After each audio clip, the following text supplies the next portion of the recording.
Isa pong pinagpalang araw sa ating lahat, mga kapatid.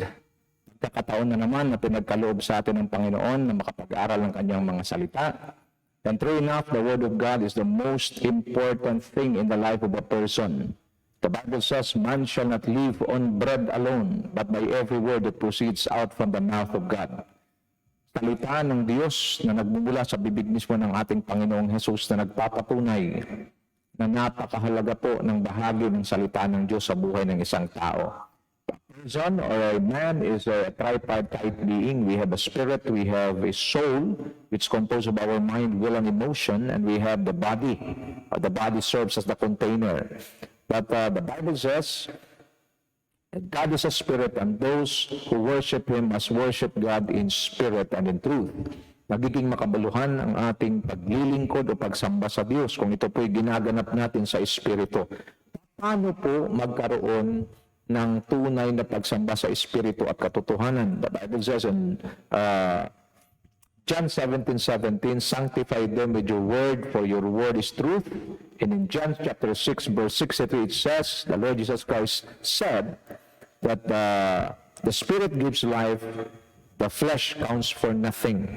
And the words I have spoken to you is full of spirit and life. The Word of God is what every person needs. Whether you are rich or you are not, whether you are strong or weak, doesn't matter. Your situation, our situation doesn't matter. All of us needs the Word of God. So welcome po sa ating discipleship training na ginaganap tuwing Martes at Huwebes alas 8 po ng gabi. At kami po ay nagpapasalamat, nagpupuri sa Diyos. Dahil po na nakaraang Tuesday ay marami po tayong mga nagiging tagapanood at nakarinig at nakareceive ng salita ng Diyos. And I strongly believe marami pong mga kapatid ang pinapatibay ng Panginoon sa kanilang pananampalataya at pinapalakas ang kanilang espiritu dahil sa salita, sa pamamagitan ng salita ng Diyos. It's just like eating. If you want your body to become strong, you should eat good nourishment, okay, food for your body. Same thing in the spirit, the ultimate food that your spirit need. Hindi na po mahirap. Okay, hindi katulad ng food sa ating katawan, lupa, na kailangan mayroong mga bawal, mayroong hindi dapat kainin, mayroong kainin. Pero sa spiritual po, sa espiritu, wala na pong dapat pang pag-usapan at pag-isipan. It is purely the Word of God. Anything that is not written in the Word of God, anything that has nothing to do with the Word of God, hindi po dapat natin ini-entertain at pinapayagan na ating marinig at tanggapin sa ating buhay. What is written in the Word of God, that is final. And whatever we do, wherever we go, always make sure that we are doing it according to God's Word. When the Lord Jesus Christ had His face-to-face combat against Satan, the chief devil, the enemy, the devil was defeated. And Jesus only used one major weapon, and that is none other than the Word of God. It is written. Mga kapatid, ang lahat ng kailangan natin para magtagumpay sa buhay na ito, ang lahat ng kailangan natin para ma-overcome ang ating mga weaknesses, ang lahat ng kailangan natin upang magiging matagumpay, malakas, matibay na Kristiyano at kagamit-gamit sa gawain ng Diyos, kailangan natin ang salita ng Diyos at yan po'y nakasulat na. Nasa inyong mga kamay, nasa ating mga kamay, abot kamay ang tugon sa ating breakthrough, abot kamay ang tugon sa ating blessings. All we need to do is to make a decision that we are willing to read, to meditate, and to apply God's Word. Kaya nga walang humpay ang pangangaral natin ng salita ng Diyos. Alam ko hindi lamang tayo ang nangangaral, kundi napakarami sa buong mundo. At huwag po natin sayangin ang mga ganitong klaseng pagkakataon. Before we continue, I would like to invite you to join me in a word of prayer. Father God, in the name of Jesus, we thank you for this wonderful evening that you've given us to once again study your word, to hear your word, to partake the impartation of your word. We pray for your divine wisdom, knowledge, understanding that will be poured out to all of us tonight. And Lord, we pray that you will continue to enlarge the capacity of our spirit, the capacity to receive your word, and give us a humble, a tender, and a teachable heart And I pray those who are sick will be healed, those who are in need will be provided. The joy of the Lord, the peace of the Lord, the strength of the Lord will flow like a mighty river in our lives. God, Holy Spirit, continue to speak to us, O God. Continue to empower us, continue to establish us in the power of your word so that we will live our lives according to your will, according to your ways, and according to your works. Maraming salamat po at aming dinadalangin, Panginoon, ang good internet signal, maging ang kapahayagan o pagpapahayag ng iyong mga salita. Just make your servant a voice behind your message. We thank you and we bless you. We glorify your name. In all the earth be exalted, be enthroned. This is our prayer in the powerful name of Jesus Christ, our Lord, King, and Savior. Amen and amen and amen. Palakpakan natin ang Panginoon. Glory to God. The Lord is good, the Lord is faithful, and He will never leave us nor forsake us. He is our Father in heaven. He is our King, who is in control, who is in full control. He is also our God. Hallelujah. Okay, what a mighty God we serve. He is not dead, but He is completely, totally alive. So, purihin ang Panginoon. Sa ating mga tagapakinig mula sa GMA, Luzon, Visayas at Mindanao, sa mga kapastoran, kasama ang kanilang mga pamilya, at ganun din ang kanilang kongregasyon, i-bless kayong lahat ng ating Panginoon, higit po sa inyong inaasahan. Expect from God because God will never abandon His people. Sabi ng Romans 10:11, those who trust in the Lord, those who put their faith in God will never be put to shame. Keep on believing, keep on doing the works and the will of God, and keep on living your life according to the principles of the kingdom, and we will never be forsaken. Instead, we will be blessed and we will be guided by God, Holy Spirit. Maraming salamat po. Ganun din sa mga kapatid na nasa iba't ibang bansa. Pagpalain kayong lahat ng Panginoon at patuloy po na managana kayo at patuloy po kayong ma-promote, patuloy pong ibuhos ng Diyos ang masaganang pagpapala sa inyo. And always remember, okay, the reason and the purpose of your wealth. Be a part of the advancement of God's kingdom. Yan po ang dahilan bakit tayo pinagpapala ng ating Panginoon. So we are in the continuation of our series, winning the battle from the inside out. And we are in the biblical prescriptions on how to defeat the flesh. The battle between the spirit and the flesh will continue as long as we live. Hanggat nabubuhay po tayo, tuloy po ang labanan ng laman at ng espiritu. Because the only way for us to escape from the flesh is death. That is why napakainam at napakahalaga po talagang nag-aaral tayo ng salita ng Diyos. Because wala pong sinasanto ang laman. Okay, ibig sabihin, ang laman po, pag ito po'y napagbigyan at hindi po tayo natutong lumakad sa Espiritu, gabay ng Espiritu ng Diyos at ng salita ng Diyos, there's a big tendency that the flesh will take over. Always remember, the flesh will always go against the Spirit. The flesh will always go against the Word of God. Kaya mapapansin natin kahit gaano tayo kalakas, gaano tayo kapinagpala, gaano ka matagumpay. If you remember Elijah, the prophets taking care of Jezebel. Jezebel was the one taking care of them. 400 kay Asherah, 450 kay Baal. So 850 versus Elijah alone. So you can just imagine Elijah, okay, was able to call fire from heaven, okay, to burn his offering. And then yung mga propeta ni Baal tsaka ni Asherah, sila po sinusugatan ng kanilang sarili, subalit wala pong apoy na bumaba mula sa langit. To make the long story short, Elijah defeated the 850 prophets of Baal and Asherah. So what a glorious victory. Tingnan niyo po, what a glorious victory. And he executed all the prophets, 850. Ito'y kanya pong pinatay para ipakita sa mga Israelita kung gaano po ang puot ng Diyos sa mga taong hindi sumampalataya sa Kanya. But look at this. Behind that glorious victory, mapapansin natin nagpadala ng mensahero si Jezebel kay Elijah at ang sabi, parusahan ako ng aming Diyos, ng aming mga Diyos, kung hindi mangyari sa iyo ang ginawa mo sa aking mga propeta. Bukas. Nagbigay ng ultimatum. Napansin niyo, mula sa spiritual na kalalagayan, pumasok yung flesh. Elijah was afraid, nagsimula sa mensaheng negatibo, natakot si Elijah, nakalimutan niya yung kanyang glorious victory, nakalimutan niya yung spectacular thing, powerful thing na ginawa ng pinagpaulan ng apoy mula sa langit.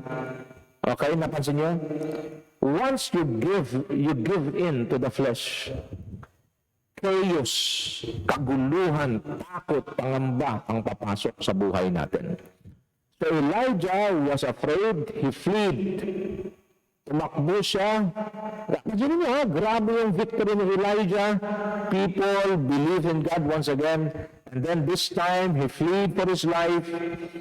Tumakbo siya at ang kasunod, na-depress siya at ang sabi niya, Lord, patayin mo na lang ako. I want you to understand, this flesh is very dangerous. Na pag hindi natin siya mabantayan, hindi natin siya ma-overcome sa pamamagitan ng salita ng Diyos, sa pamamagitan ng gabay ng Espiritu Santo, may tendency po, kahit gaano ka ka-victorious, kahit gaano ka kalapit sa Diyos, hanggat buhay tayo ang laman, ang ating pinaka-worst na kalaban. Kaya dapat yung laman natin masanay sa pakikinig ng salita ng Diyos, masanay sa pagsamba sa Diyos, masanay sa pagkakaloob sa Diyos, sa pag-honor sa Diyos, masanay siya na magmahal sa Diyos at sa kanyang kapwa. Kasi pagka hindi, napakabilis nitong mag-take over sa buhay natin at dalhin ka sa takot, pangamba, sa depression. Kaya hindi katakataka marami yung mga tao sa mundo ang biktima ng depression, maging nakakalungkot mang sabihin, mayroong mga mananampalataya nagiging biktima rin ng depression. Why?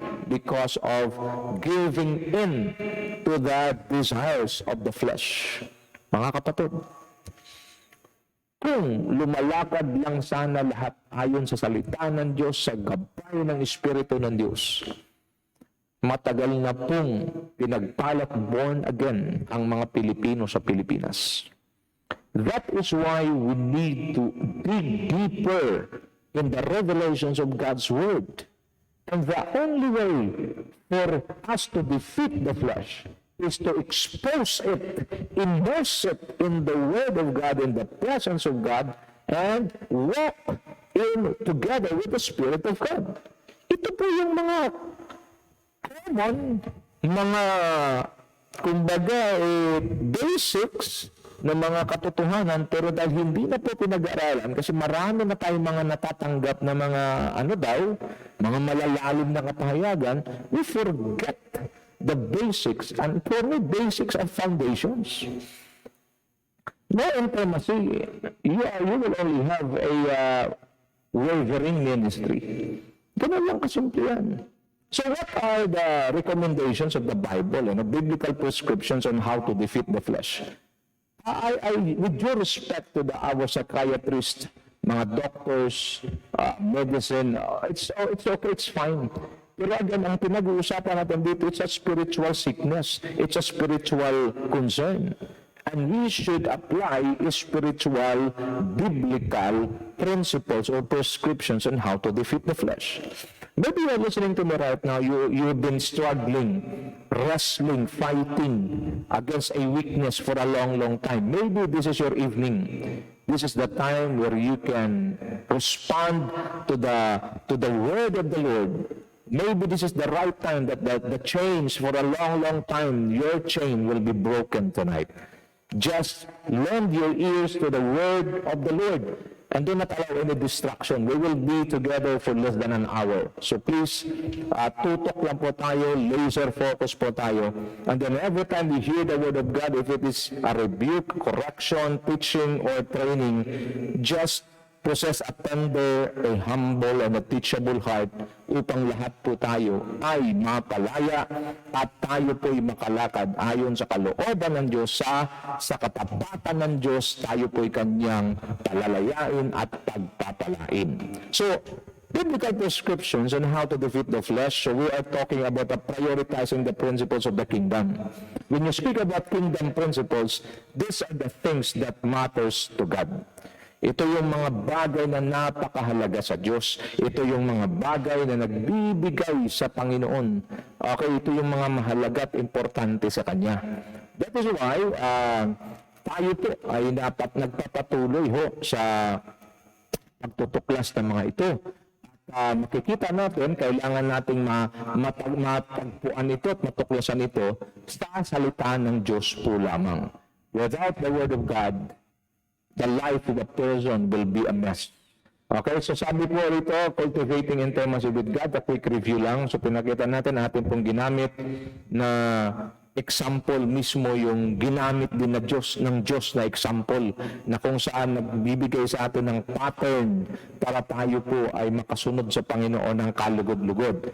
It came from the very mouth of God that says, David, okay, the man after God's own heart. So ano po ang pattern na pinakita ni David sa atin? Psalms 42 verse 1, as the deer pants for the streams of water, so my soul pants for you, my God. Uhaw sa Diyos. Kung gaano kauhaw ang tupa sa batis, ganun din kauhaw ang ating espiritu sa Diyos. For a deer, okay? Kung gaano po ang usa kauhaw sa tubig, sa kanya ang tubig, sa isang usa, ang tubig ay buhay. So, ganun siya kauhaw sa tubig kasi sa Kanya ang tubig ay buhay. Ganun din tayo.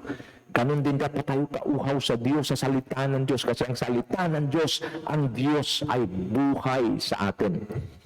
So, let us always be mindful. Always put in your remembrance. Pag nagkaroon tayo ng evaluation at the end of the day bago tayo magpahinga, uhaw pa ba ako sa Diyos? Mahalaga po yan kasi pag may uhaw ka sa Diyos, hahanapin mo ang Diyos. Pero pag wala ka ng uhaw sa Diyos at nalipat yung iyong kauhawan sa ibang bagay, then you will look for alternatives. Yan pang delikado kasi ang Diyos walang alternatibo, ang Diyos walang kapalit. Siya lang ang nag-iisang karapat dapat na magbigay ng tubig sa atin na siyang magbibigyan ng kaibsan upang maibsan ang ating kauhawan. Okay, another thing, sabi ni David sa Psalms 27 verse 4, one thing I ask from the Lord, this only do I seek, that I may dwell in the house of the Lord all the days of my life, to gaze on the beauty of the Lord and to seek Him in His temple. Dwelling in God's holy presence. It is a decision. David is so rich. David is influential. David is a king. David has all the riches on earth. Pero pinakita niya yung pattern bilang man after God's own heart that the Word of God and the presence of God is irreplaceable. Wala hong kapalit. At ang presensya ng Panginoon ay hindi pwedeng tapatan o palitan ng yaman, kasikatan, katanyagan, maging ng mga kayamanan. Mga kapatid, take it from David, the man after God's own heart. Sa kanya, isa lang ang kanyang hinihiling. Isa lang ang kanyang hinahanap, ang manatili sa presensya ng Diyos sa lahat ng sandali ng kanyang buhay upang mamasdan ang kabutihan at kagandahan ng Diyos. So pinag-usapan din natin how to build intimacy with God so you treasure the relationship you have with God and you're willing to lose everything just to keep it. Okay, kung mayroon man tayong pinakakayamanan sa buhay na to, ito'y walang iba kundi ang ating relasyon sa Diyos. Pangalawa, we nurture our relationship with God until one day His desires will become our desire. Mga kapatid, we need to nurture our relationship with God in order for us to grow in our knowledge of Him. Nag-grow ang ating knowledge sa Diyos kung nurture natin ang ating relationship. Just like today, Okay, siguro kalilipas lang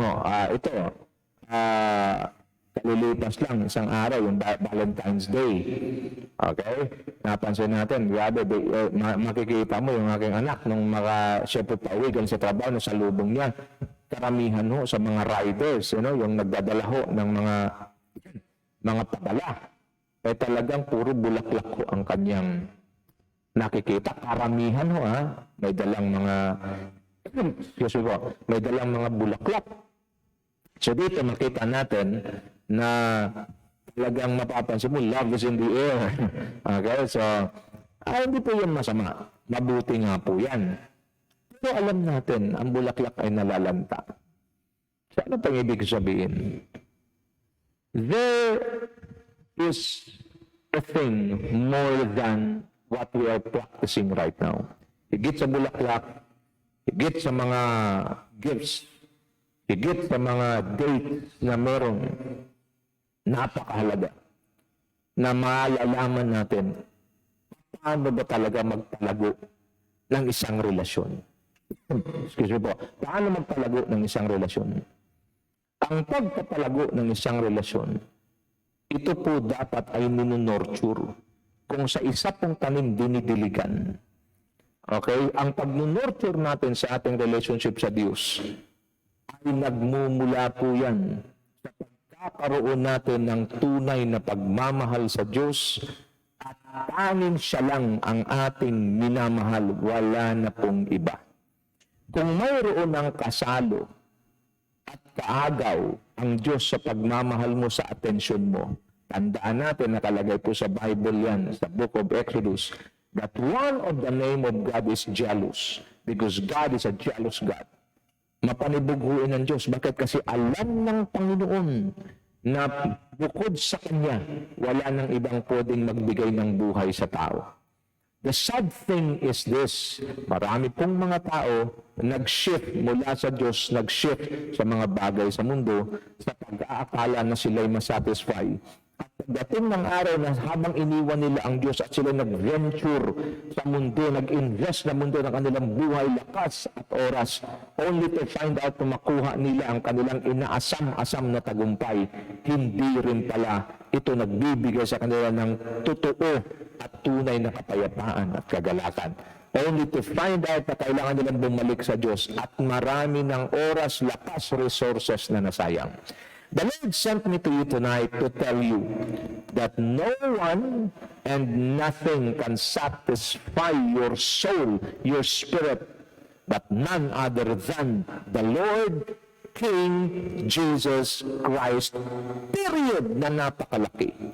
Man cannot satisfy, the things of this world cannot satisfy. They will only give you temporary relief. They will only give you temporary satisfaction. But when you are speaking about eternal, when you're speaking about true satisfaction, it can only be found in God.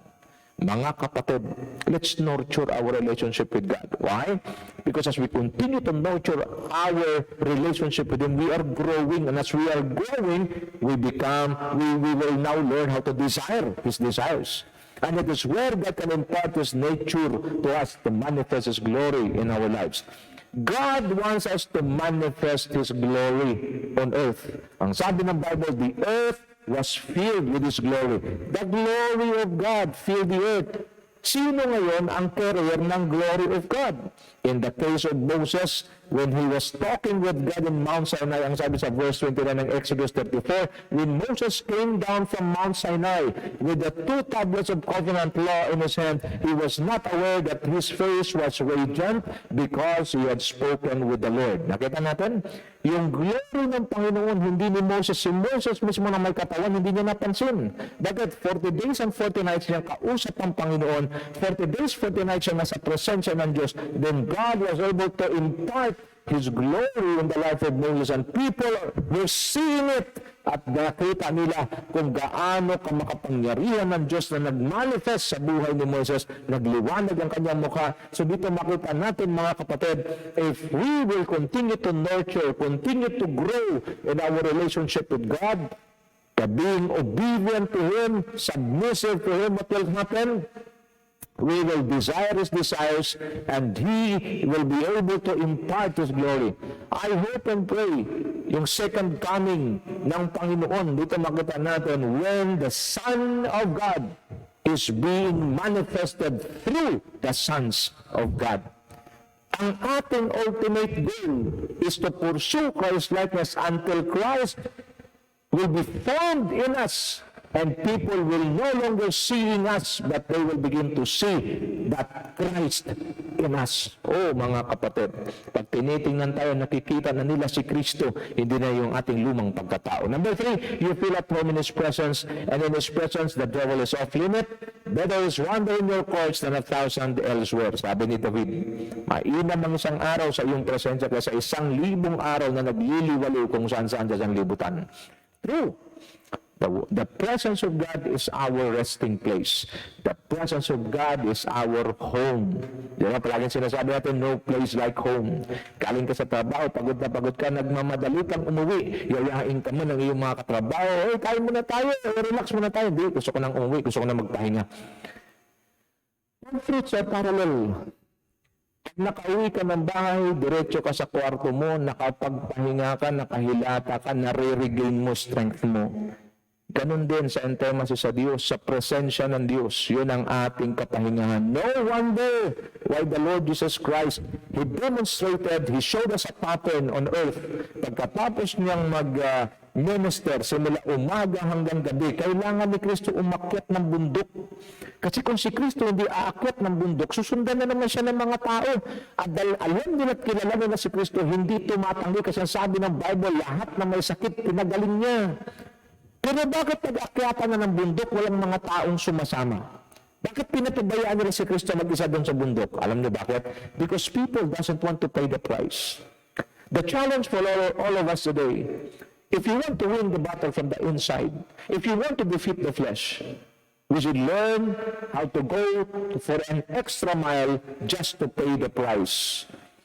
Pag umakyat si Kristo sa bundok, walang sumasama. Pati mga disciples, hindi sumasama. Si Kristo pupunta sa wilderness, naroon ang mga wild animals, venomous snakes, walang sasama. Pag nandoon sa danger, pag nandoon sa mabigat na kalalagayan, walang sumasama sa iyo. This is why, very clear sa atin, if you want to make God's presence your home, because in the presence of God, the devil is off limit. That is why the devil cannot speak with Jesus. Minsan lang sila nagkausap.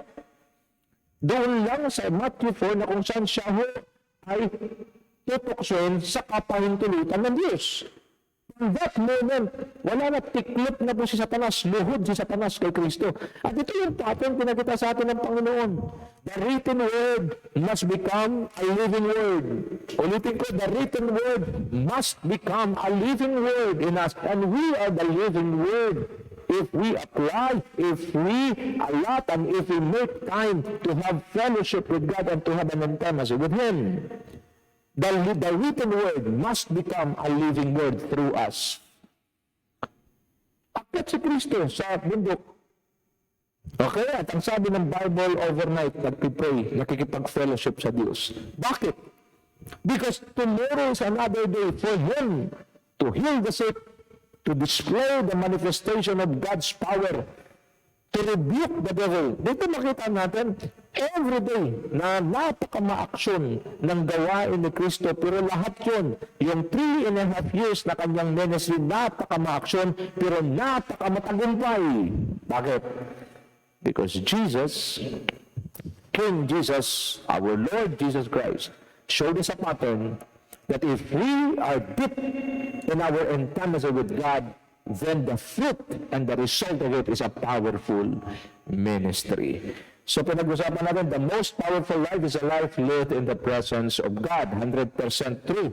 Pinag-usapan din natin, through that we should know, building intimacy with God is knowing what is His priority. First things first, the kingdom of God. In Matthew 6:33, but seek first the kingdom of God and His righteousness, and all these things shall be added unto you. Okay, pag sabing kingdom, king's domain. Kingdom means rulership. Kingdom means kingship, mga kapatid. Yan daw ang ating unahin. Pagharian tayo ng Diyos. Sa Tagalog, napakagandang pagkasabi, pag sumakita ninyong pagharian kayo ng Diyos at nabuhay ng ayon sa kanyang kalooban at ipagkakaloob niya ang lahat ng inyong pangangailangan. Mga kapatid kay Kristo, ito na po ang susi ng ating pagtatagumpay. Mayroon akong mga naririnig pag kino-quote nila ang Matthew 6:33, sabi nila, Matthew 6:33, and all these things shall be added unto you. Yan po'y completely, totally, undisputedly wrong. na quotation. Because there will be no addition or release or blessings, release or the provision for all your needs without seeking first the kingdom, without allowing God or establishing God's rulership in your life and living in the center of His will. The byproduct of establishing God's rulership and seeking and living in the center of His will are the blessings that you need on earth. Ano yung these things na sinasabi? And all these things shall be added unto you. Ang sabi niya, don't worry about the food you eat, the water you drink, or the clothes that you will going to wear. Don't worry about it. Why? Because God is able to provide it for you. Are you listening right now? Pinaghari natin ang Diyos, pinagsumakitan natin. Bakit kailang pagsumakitan? Sa pananalita pa lang, pagsumakitan. Because there will be a great struggle. The flesh will not give an easy fight. The flesh will always insist. It's right. Tama ako. Puro na lang church, puro na lang. Nagkasalita yung naman nun. Puro na lang church, puro na lang basa ng Bible, puro na lang prayer, puro na lang worship. Tama ako. Kaya nga, napansin niya ang unang requirement ng Diyos, if you want to follow me, deny yourself. If you want to follow me, take up your cross daily. Crucify yourself. Crucify the flesh daily. Ibig sabihin, dead to sin, dead to self. Then follow me. Without denying and without crucifying your flesh, there will be no following to Christ. I hope and pray that this gives clarity sa atin lahat, mga kapatid. Because nasanay tayo sa mga mamaraan, katuruan na pag tinanggap ang Panginoon, kahit na anong ginagawa mo, okay lang, hindi po okay. We should know the truth, and we shall know the truth, and the truth will set us free. How to establish His rulership over our lives? Mark 12:30, New King James Version, and you shall love the Lord your God with all your heart, with all your soul, and with all your mind, and with all your strength, and this is the first commandment, another first. Kung mayroong ka mang gagawin bilang mananampalataya, please, eyes on me please. Meron kang gagawin bilang mananampalataya, una-unahan sa lahat.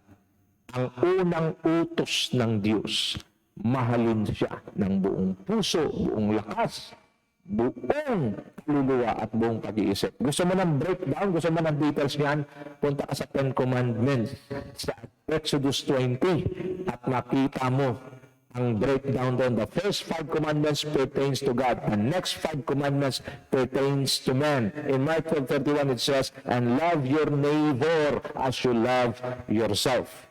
Dito muna tayo kasi in-establish natin ang rulership ng Diyos. Pag sinasabing, loving God with all our heart, mind, soul, and strength, you have no other God before Him. Walang karibal ang Diyos sa buhay mo at sa buhay ko. Question. Pag tayo magiging tapat at nasa harapan ng Diyos sa mga sandaling ito, meron ba tayong boldness at confidence na sabihin, Lord, Ikaw lang po ang aking minahal. Ikaw lang po ang mahalaga sa akin. Wala bang karibal o kaagaw ang Diyos sa buhay mo ngayon? Or, baka pag hinarap mo ang Panginoon, maiiyak at maluluha ka dahil sasabihin mo, napabayaan kita, Panginoon, at ang relasyon ko sa iyo. Yung kanta ni Gary B, Panginoon, ako'y nabulag ng mandarayang mundo. Ako ay patawarin mo. Maybe that's the prayer of some of us here. This is the first commandment. Sunod-sunod ito ang ating ginawa. What kind of love? First love. Napag-usapan na natin, first love is pure. First love doesn't expect any return. First love go beyond expectation. First love delivers more than what is expected. Ganun ang first love. Ang first love, wala siyang ibang pinapakinggan kundi yung kanyang minamahal lang. Wala siyang pakialam sa sasabihin ng iba. Ang tunay na nagmamahal sa Diyos, wala siyang pakialam kung anong sasabihin ng mundo, anong advice ng sino mga tao, anong paninira ng sino mga tao sa Kanya. Kung anong sinasabi ng Kanyang minamahal na Diyos, yun lang ang Kanyang pinapakinggan. Ganun pa rin po ba ang standards natin? Or kailangan na nating ma-restore? How to restore our first love? Pinag-usapan natin nakaraan. In Revelation 2:5 it says, remember therefore, from where you have fallen. Mahalaga mo, alamin natin sa ano bang dahilan bakit nawala first love natin. Ano ba yung sumingit? Ano ba yung umagaw ng atensyon mo? Ano ba yung umagaw ng oras mo? Ano ba yung umagaw ng pagmamahal mo sa Diyos? Bilang lingkod ng Panginoon, ako po'y magrekomenda sa iyo. Pag natukoy po ninyo kung ano yung umaagaw ng oras mo, ng atensyon mo, ng pag-ibig mo sa Diyos, oras na para wasakin, siraan, sunugin yan. Why? Because it will never lead you to life. Rather, it is leading you to death. Because wala hong kapantayang Diyos. Wala hong pwedeng pumalit sa pwesto ng Diyos sa ating buhay. Kaya pinapaayala sa atin dito ng Panginoon. Remember, therefore, from where you have fallen. Saan ka ba bumagsak? Saan ba? Ano bang dahilan? Bakit nawala yung unang pag-ibig mo sa Diyos? At ito po, pinaka-shocking truth. Because pwede pong ministry ang dahilan kung bakit nawala ang unang pag-ibig mo sa Diyos. Ironic? Yes. Pero in Revelation 2:1-4, pinakita dito yung Church of Ephesus, ang title ng kanilang, ang subtitle sa Ephesians, sa Revelation 2:1-4, a loveless church. Ano ang characteristic ng loveless church? Masipag. Anong characteristic ng loveless church? Matalas ang discernment. Ano ang characteristics ng loveless church? Nagtiyaga, naglingkod, naging tapat sa Panginoon. Sabi ng Diyos, I have this one thing against you. You have forsaken, you have left your first love. So, pwedeng matyaga, pwedeng masipag, pwedeng matalas ang discernment, pwedeng ginagamit ng Diyos sa malakasan, pero walang unang pag-ibig sa Diyos. That's the very sad truth. Kasi pag tinitingnan mo ang mga tao, para akala mo talagang super blessed at super na kumbaga talagang malapit sa pan super in love sa Diyos. Diyos lang po ang nakakaalam. My job tonight is just to remind you, and if you are being reminded by the Lord through this message, then change right away. Change right away. Sabi ng Bible, when you hear His voice, okay? Today, if you hear His voice, do not harden your heart. Bow down to the Word. Bow down to God. Humble yourself before God. Repent and change. Anong kailangan mo ngayon? Remember the first time you met and love God. Remember, balikan natin, ano ba yung mga bagay na nag-lead sa atin para mahalin ng Diyos? Ano ba yung mga bagay na naging dahilan na tayo pumupunta sa church, wala pang ibang hinahanap na kapalit? Gusto lang natin marinig ang salita ng Diyos. Gusto lang natin sumamba sa Diyos. Walang kondisyon.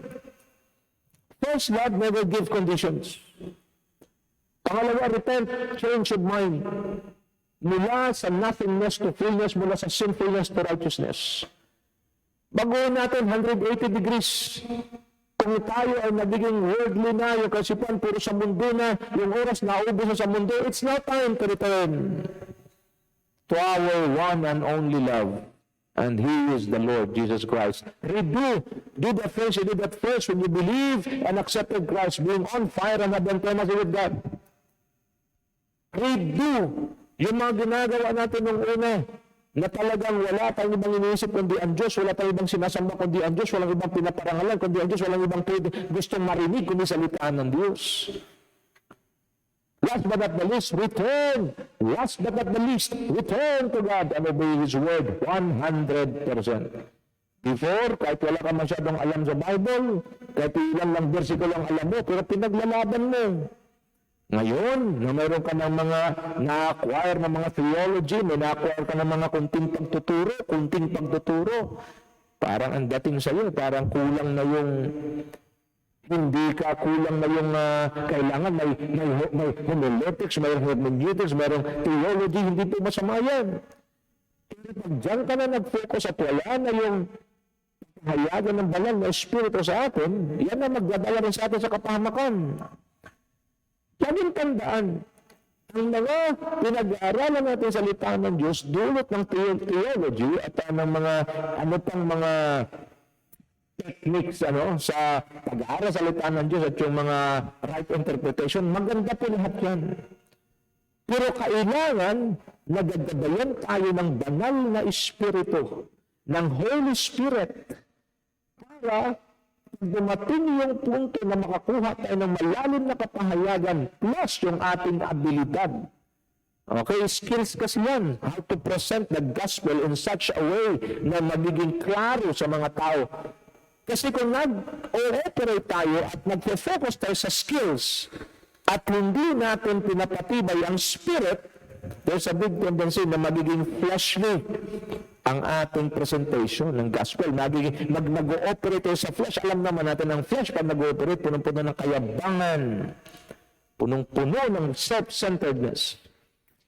Sa mga kapwa-lingkod ng Diyos na nakikinig ngayon, naintindihan niyo po ang aking sinasabi. Warning, failure to restore and keep our first love for God results of the abortion of our destiny. It doesn't mean, di ba? Tagang isang bata ay pinagbubuntis na. Wala pa ho yung kasiguruhan na mabubuhay yan. Hanggang nasa tiyan pa ng nanay, kailan mo lang masasabi na buhay yan, oras na mailabas yan ng malakas at mailabas yan ng ligtas. Kaya nga, kailangan nating alagaan, kailangan nating protektahan yung destiny na binigay sa atin ng Diyos. Huwag nating ipagpalit sa mga bagay-bagay lang sa libutan. Anything that comes from the world are all temporary. Anything that comes from God, the Word of God, the presence of God, the Spirit of God, the will of God, these are eternal things. Again, I challenge you mga kapatid. I am offering the both to all of you, both life and death, temporal things and eternal things. Choose life, choose eternal things. Bago po mahuli ang lahat. Laging tandaan ang pagsisisi nasa huli. Pero kung tayo po ay maging tapat sa Diyos, malalim sa intimacy sa Diyos, wala po tayong pagsisisihan sa bandang huli. Bagkus, mag-celebrate sa bandang huli. Why? Because we already know na ang gagawin ng Panginoon ayon sa kanyang salita ay kanyang pagpapalain ang lahat ng mga tapat sa kanya, nagiging tunay na naglilingkod, nagmamahal sa kanya. Tandaan, if you possess, again, repossess your first love, then you will be able to love God with all your heart, mind, soul, and strength.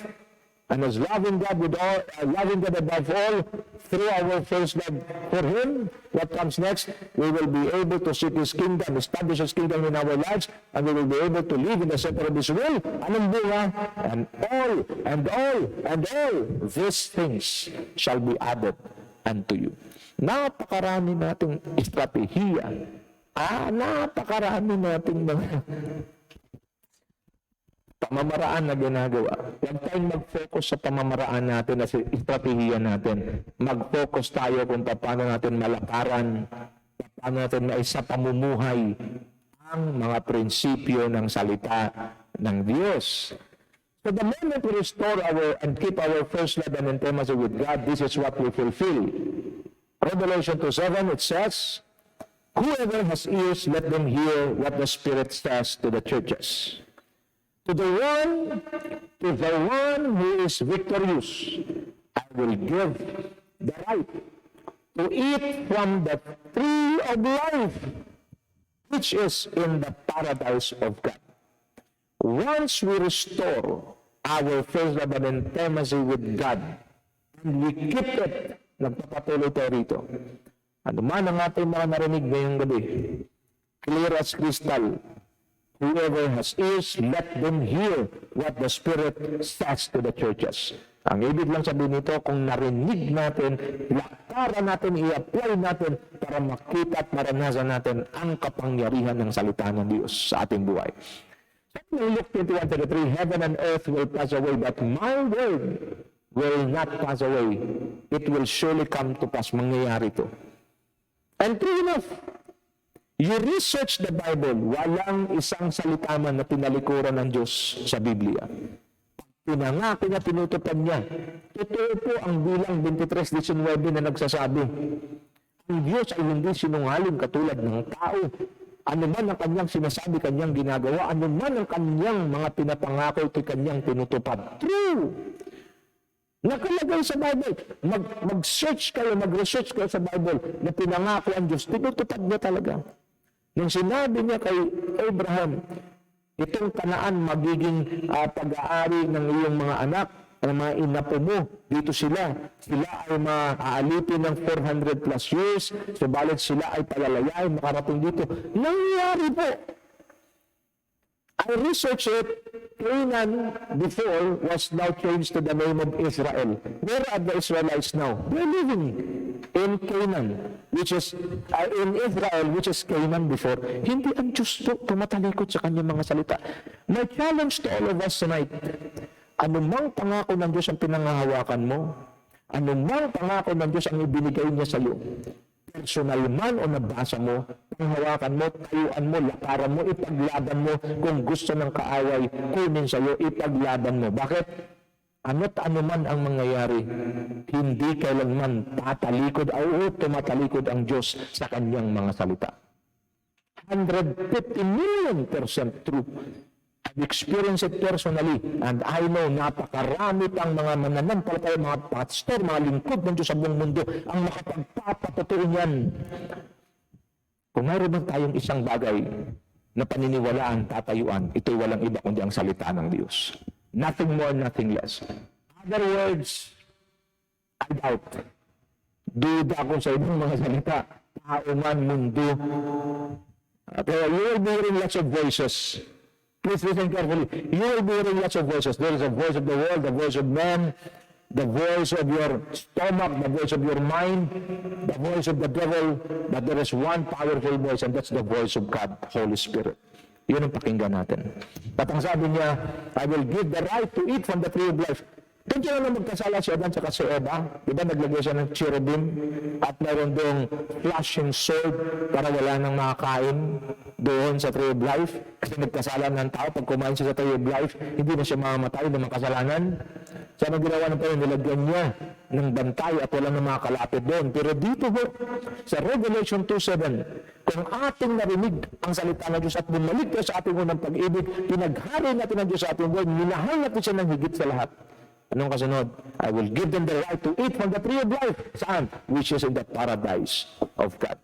Living on earth, but partaking the life from God, then it will lead us to a taste of heaven on earth. Pwede pong matikman ang langit sa lupa.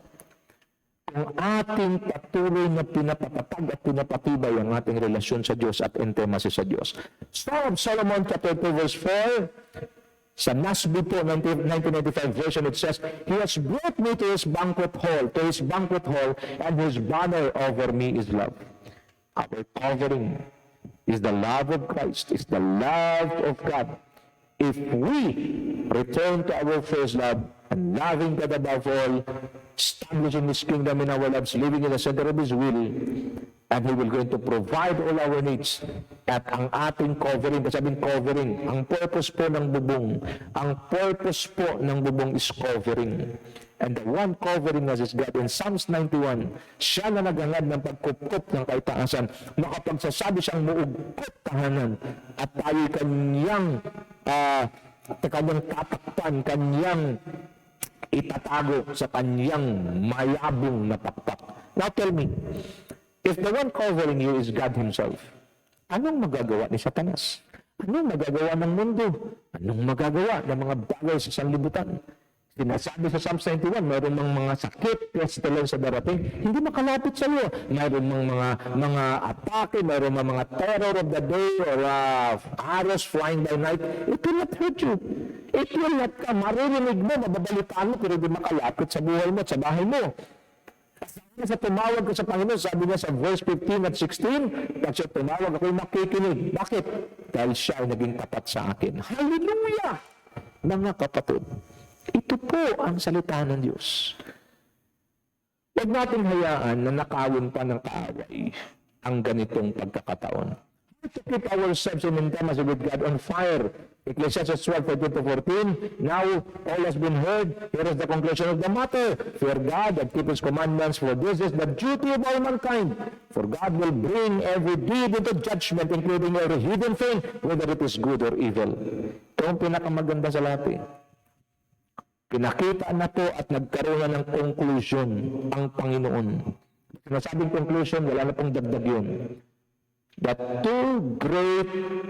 greatest two of the greatest duty of man is to fear God, respect God, give God the highest reverence, and to keep His commandment. Ibig sabihin ng keeping His commandment, you are very particular and you are 100% obedient to what He's saying. Dalawa lang ho. Respeto sa Diyos, paggalang sa Diyos, at pagsunod sa Diyos sa Kanyang mga utos. Yan lang po. Bakit? Because God will bring every deed into judgment. Magkakaroon ng paghuhukom, including every hidden thing, whether it is good or evil. Kaya po, wag po tayong maging bitter, wag pong sumamalo, magkaroon ng bitterness. Bakit? Because even if people will not treat you fairly, even if people will not treat you well, even if people are stabbing you at the back, on your back, don't worry. Because there is a righteous judge that will judge all people, and even hidden thing na ginagawa, whether good or evil, dadaan po sa judgment ng Panginoon. Kung hindi mo makuha ang judgment dito sa ang fair judgment sa lupa, ang fair treatment sa lupa, mayroon pa pong husgado o hukuman sa langit, at doon walang makakalusot at walang palakasan at walang sigaron maliban sa nag-iisang Diyos na buhay at makapangyarihan sa lahat. So what are you going to do? Forgive. Those people who sin against you, just forgive. Yun lang. Clear lang sabi ng Constitution natin, ng Bible. Forgive those who sinned against you, so that your Father in heaven can forgive you. Ano po? Enemies? Love your enemy. How to love your enemy? Okay? Do not think anything bad against them. Ganun lang kasimple yan. Extend na natin ito, ha? How to keep ourselves in intimacy with God on fire? Okay? Intimacy with God on fire? Luke 10:32-42. Mabilis lang po ito. Good News Translation, it says, as Jesus and His disciples went on their way, He came to a village where a woman named Martha welcomed Him in her home. She had a sister named Mary, who sat down at the feet of the Lord and listened to His teaching. Martha was upset over all the work she had to do. So she came and said, Lord, don't you care that my sister has left me to do all the work by myself? Tell her to come and help me.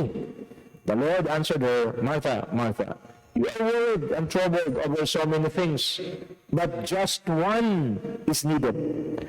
Mary has chosen the right thing, and it will not be taken away from her. Mga kapatid, principles that we need to know that to avoid upsets and frustrations in the ministry. Because whether we like it or not, mayroong frustration, mayroong mga upset, okay, sa ministry. Number one, welcoming God in our lives is just the starting point. In verse 8, it says, as Jesus and His disciples went on their way, He came to a village where a woman named Martha welcomed Him in her home. Si Martha ho ang nag-welcome kay Lord Jesus Christ sa kanyang bahay, pero si Mary ho, hindi po siya nag-welcome, pero si Mary ho ang tumugon ng tama. Why? Number two, we need to prioritize intimacy with God over our ministry. Verse 40, Martha was upset over all the work she had to do. So she came to the Lord, and said, Lord, don't you care that my sister has left me to do all the works by myself? Tell her to come and help me. Pansanin niyo po, naka-exclamation point. Bible po may sulit niyan. Bakit? Kadismaya siya eh. Siya ang nag-imbita kay Lord, pero si Mary ang nag-entertain. Si Martha nag-imbita kay Lord, pinaupo lang si Lord, nagtrabaho na at naglingkod na. Ito itong mga picture talaga ng mga mananampalataya ngayon. They value and spend more of their time sa ministry and forsake their intimacy with God. Ministry is your releasing everything you need, everything you have, while intimacy is your recharging your spirit to become powerful and ready to minister to people. Prioritize intimacy with God over our ministry. Kaya sabi ni Lord, Martha, Martha, you are worried and troubled over so many things. Martha, Martha, kung ating i-paraphrase sa ating panahon ngayon, Martha, Martha, puro ka ministry, inimbitahan mo pa ako, tapos di ba meron tayong mga ganon? nag-invite sa kanila ng Bible study, pero habang nagtuturo yung pastor, nagluluto din sila. Asan ang tama rin? Ikaw ang nag-invite, dapat naroon ka nakinig para ma-partake mo yung impartation ng salita ng Diyos. Pero naroon sa kusina nagluluto, wala yun sa tamang sukat o wala sa hulog. Bakit? Kaya, hindi tama yun if you invite a pastor, a man of God na mag-share ng gospel, you should be there. Si Martha, baliktad eh. Siya nag-invite, pero si Mary ang nag-entertain. Anong entertainment sa Diyos? Yung nakikinig ka, umupo siya sa paanan ni Kristo. Kaya nung makita niya na hirap na siya, yung mga tao na puro po ministry, mga lingkod ng Diyos, mga naglilingkod sa Panginoon, puro ministry, napapagod dyan, napofrustrate, kaya may nakita sila, naparelax-relax lang, nakikinig lang sa Panginoon, tapos lumalago, doon pumapasok yung inggit. Doon pumapasok yung, bakit ako hirap na hirap siya, parelax-relax, pero mas binibless pa yata siya. Number 3. Okay, tanda nyo ha, number 3. We need to know the one thing, and the most important thing in the eyes of God. Anong sabi ni Lord? Sa verse 39, she had a sister named Mary, who sat at the feet of the Lord and listened to his teaching. Galing ni Mary. Wala siyang pakialam kung anong paglilingkod ang gagawin dyan. Alam ko hindi si Mary tamad. Alam lang ni Mary yung kanyang priority. People will eat, people will not die, even if nobody will give them food. Because they go there, they visited the sisters, sila Mary, alam naman ng mga tao, di ba? Wala naman pupunta sa pupuntaan mo, bibisita ka na hindi ka handa. Kumbaga, magugutom ka, doon ka kain. Hindi po eh. So alam ni Mary ang priority niya. Si Martha, ang priority niya tao kaysa Diyos. I'm not saying Martha is wrong. Tama ang ginagawa ni Martha, pero mas tama ang ginawa ni Mary. We need to know the one thing, and the most important thing in the eyes of God. In verse 42, that just one is needed. Lang. Catch the revelation tonight, mga kapatid. Isa lang ang kailangan. And Mary has chosen the right thing. What is the right thing? To sit at the feet of Jesus, to serve Him, to honor Him, rather than, honoring others, honoring people. To have intimacy with Him rather than being too busy with your ministry. Again, ministry is good, but intimacy is the most important thing and the best. And it will not be taken away from her. Totoo.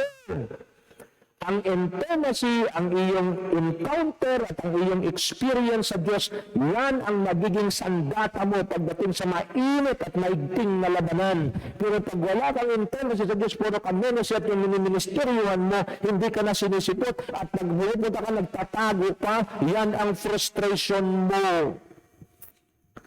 Kung kayo po nakikinig din na karelate kayo sinasabi ko, kayo ang kinakausap ng Diyos. So, pag-aralan natin ito, truth that we should know how to keep our intimacy with God on fire. Intimacy pertains to God versus ministry pertains to man. What is best in God's eyes, versus good in man's eyes. Ministry is good in the eyes of man, but intimacy is the best in the eyes of God. So one thing is needed. The most important thing to God that cannot be taken away from us. It is sitting at the feet of the King, listening to His word, will result to our intimacy with God that brings fulfillment, victory, and righteousness in our lives.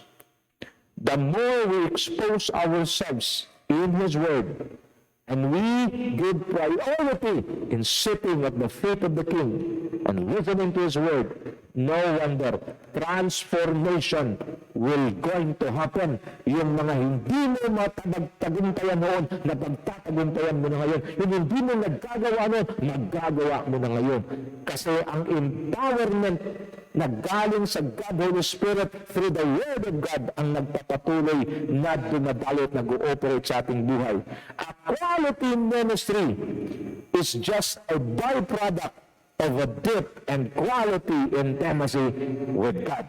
Ulitin ko, a quality ministry is just a byproduct of a deep and quality intimacy with God.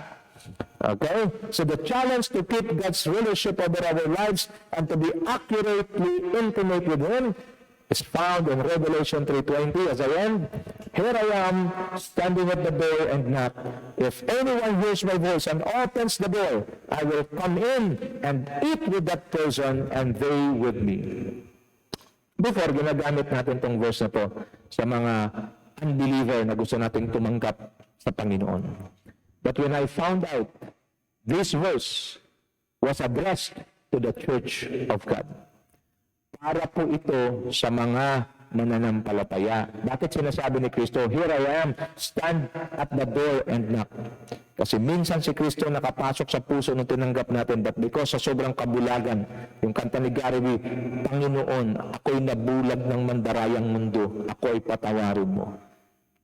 Napansin natin, because of too much worldliness and giving in to the desires and the lust of the flesh, si Kristo hindi na po naghahari sa puso, bagkus na sa labas na ng puso. But the Lord is good and faithful.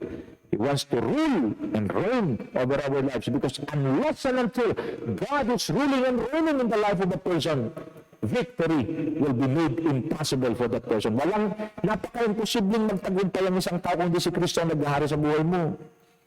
At ngayon, siya po'y kumakatok. Ang sino maraw magbukas at makinig ng kanyang salita, just like tonight, at magbukas ng kanyang puso, siya ipapasok at makikisalo sa taong yan.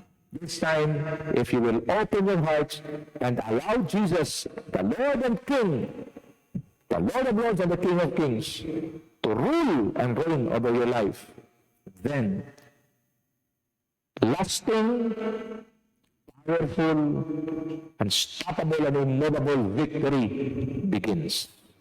Pag magbukas ka ng puso mo ngayon, kapatid, at sasabi mo, Panginoon, ako'y nabulag ng mandarayang mundo at nagpadala sa aking laman. Pero ngayon, humingi ako ng tawad. Binubukas ko ang aking puso. Minsan pa kayong umupo sa trono ng aking puso. It's a time to dethrone the flesh. Dethrone yourself and enthrone the true King of Kings and Lord of Lords, our Savior. His name is Jesus Christ. Father, we thank you for reminding us tonight that serving and worshiping you, following you, required denial of oneself, crucifying the lust of the flesh, lust of the eyes, and the pride of life, and follow you. Without denying, without dying or crucifying the flesh, there will be no accurate following Jesus. Salamat po, and I pray ng lahat na nakikinig ngayon ay magbukas ng kanya-kanyang puso at inanyayahan ka namin na minsan pa maghari sa aming buhay. We dethrone our flesh, ourselves, and we enthrone you, Lord and King, our Savior, Jesus Christ. I declare that the Lord will continue to empower and establish you in the Spirit, and the byproduct of our intimacy with God, it's a powerful, unstoppable, immovable, unshakable ministry that leads many souls to receive Christ and to enter into His kingdom. And your table will continue. Okay, there will be enough food at your table so that you can also share it to others. Wherever you go, whatever you do, the Lord bless you and be with you. This is my prayer in the almighty name of Jesus Christ, our Lord and King. Amen and amen and amen. Shalom.